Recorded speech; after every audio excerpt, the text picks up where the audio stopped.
नमस्कार मित्रांनो, लग्नानंतर होईलच प्रेम या मालिकेचा एक जबरदस्त सुंदर असा प्रोमो आपल्या समोर आलेला आपल्याला पाहायला मिळतो मित्रांनो.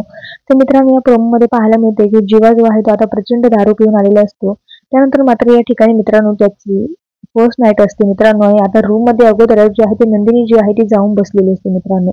नंदिनी आल्यानंतर आता घरामध्ये जो काही जीवा दारू पिऊन आलेला असतो, कारण की त्याने काव्यासोबतचे सगळे नातेसंबंध मिटवलेले असतात आणि त्यामुळे त्याला खूप त्रास होत असतो मित्रांनो. तर मित्रांनो, आता जीवा आल्यानंतर तिला अतिशय वाईट वाटतं, कारण की जीवा पहिल्याच दिवशी असं दारू पिऊन आलेले असते मित्रांनो. जीवा इतकी दारू पिलेली असते त्याला प्रचंड या ठिकाणी चालता येत नसतं. तर मित्रांनो, आता तो नंदिनीला हात लावायला लागतो मित्रांनो, पण नंदिनी याला बाजूला करते, कारण की तिला असं वाटतं की अजूनही या मुलाचं जे आहे, या जीवाचं जे आहे त्या मुलीवर प्रेम आहे, त्या मिसकेवर प्रेम आहे, नाहीतर हे दारू पिऊन आलेच नसते मित्रांनो.